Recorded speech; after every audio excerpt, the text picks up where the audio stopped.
You don't understand. I'm colored. You don't understand me. You don't understand me. If I was a different color, you would.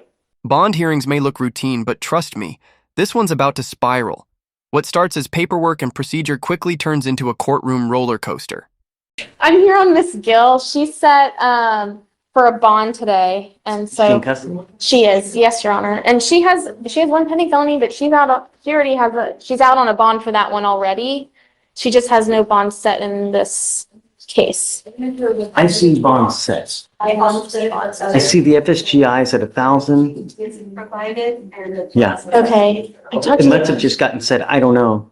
Okay. Is it a PR bond? No. It's a Okay. show. Okay, then if we could review it today, is that possible? Absolutely. Do Okay. you mind, Deputy Etchigon, do you need a translator? No. Do you mind me bringing up Miss Gil? All right. Good morning, Miss Gil. Good morning, Your Honor. I wanted to bring you out because we're talking about you, and it's only fair that you get to hear what's transpiring since these are your cases. Yes, sir. I want you to know, I don't know anything about your case. All I know is that you've now, as of 3/26, yesterday, you picked up a failure. Classic move. You have the right to remain silent. The judge isn't just being nice here.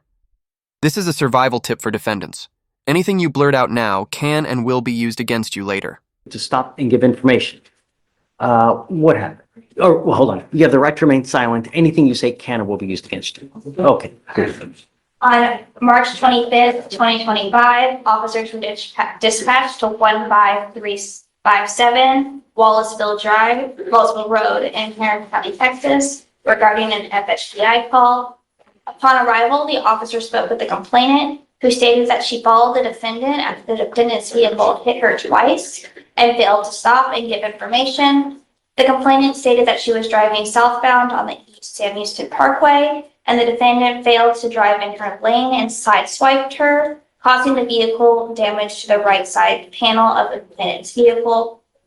The complainant stated that she blew her horn several times for the defendant to stop, and the defendant refused. The complainant followed for approximately 3 miles to 15242 Wallaceville Road, and the complainant and the defendant exited their vehicle, and the complainant told the defendant that she hit her vehicle and needed insurance information. The defendant then told the complainant no, and that she was getting something to eat.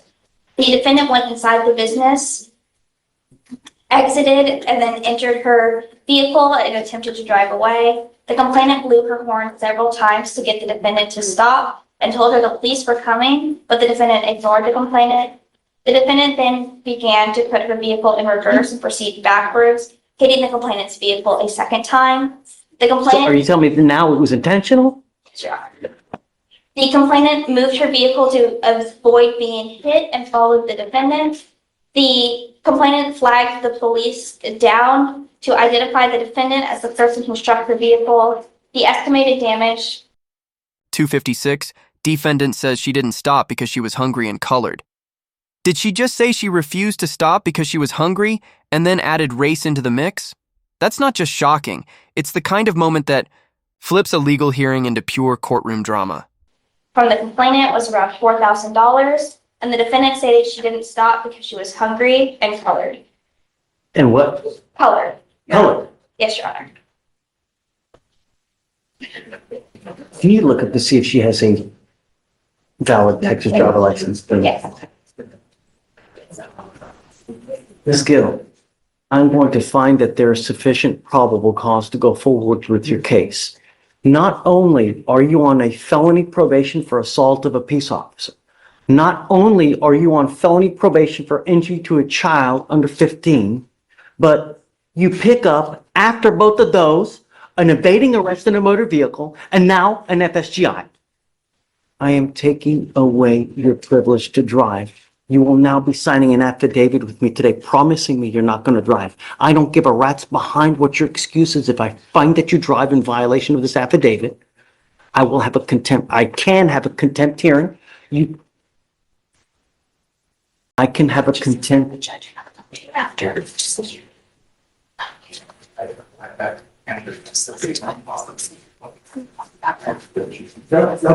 Finish. I'm so sorry. Finish. I'm a commercial driver. Really? Yes. Really? Yes. You, if you do have a CDL, Sorry, that is correct. She does have a valid CDL. are held to an even higher standard because of that CDL. You now have a total of 4 open cases, one of those being this FSGI and an evading arrest in a motor vehicle. I am taking away your privilege to drive.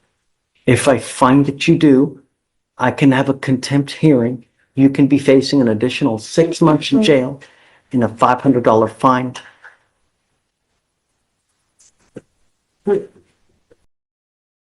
I truly am at a loss with the attitude. Okay. Truly. Okay. In this case here, not only do we have an FSGI, but it's also alleged that you backed up and hit the person intentionally. Because allegedly hungry and covered.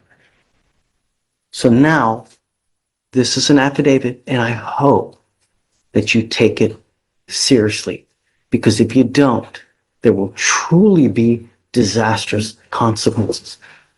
Miss Gil, I want you to understand that I'm going to do everything in my power to protect my public at all costs. Do you understand? I understand you, Your Honor.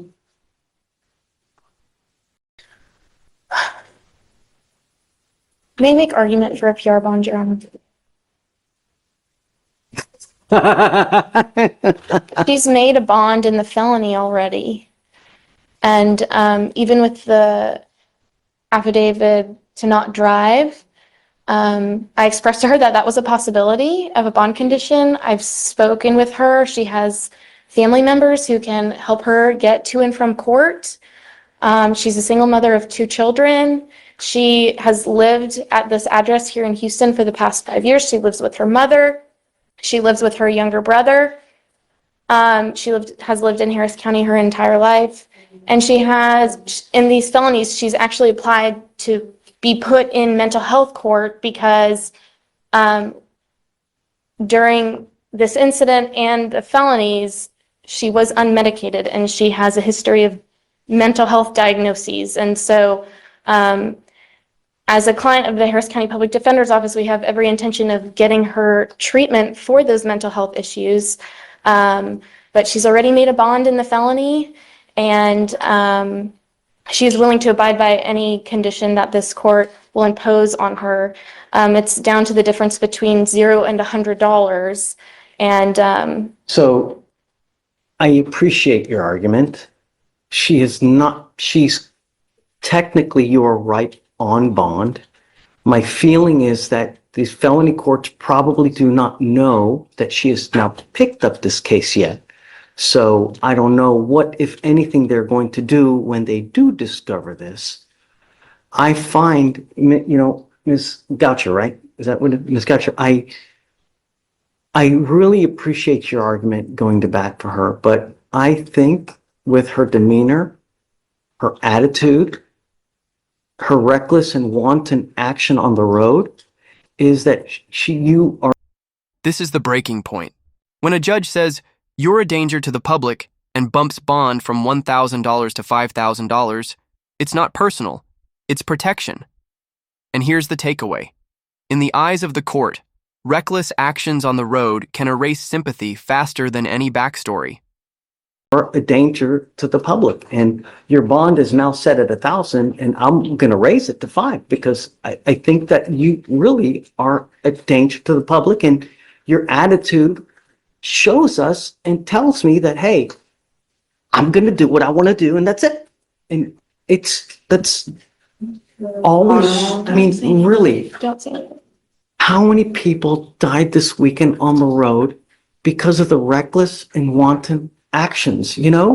All we want are our streets to be safe. You're not helping me, Your Honor. You're not helping me. Don't say anything. I'm struggling. I'm a single mom, and I've been struggling with the courts for years already, and I'm tired of this. okay? I was beat, okay, in front of my children, and I was thrown on the ground like an animal, okay? And I'm tired of this. I'm tired of all of this, okay?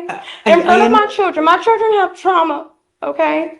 And I have no insurance for the medication, and I have not been on the medication. I'm trying to get the insurance to get on the medication. Miss Gil, Okay. I understand that, but at some point, your actions become your own, right? You don't understand. I'm colored. You don't understand me. You don't understand me. If I was a different color, you would. And it's true. That's so It's not. so true. It's so true. And you know this. You know what I'm talking about. I call out discrimination when I see it on a daily basis, ma'am. I don't care who it is. I don't care what color. If they're a small farm animal. I don't care.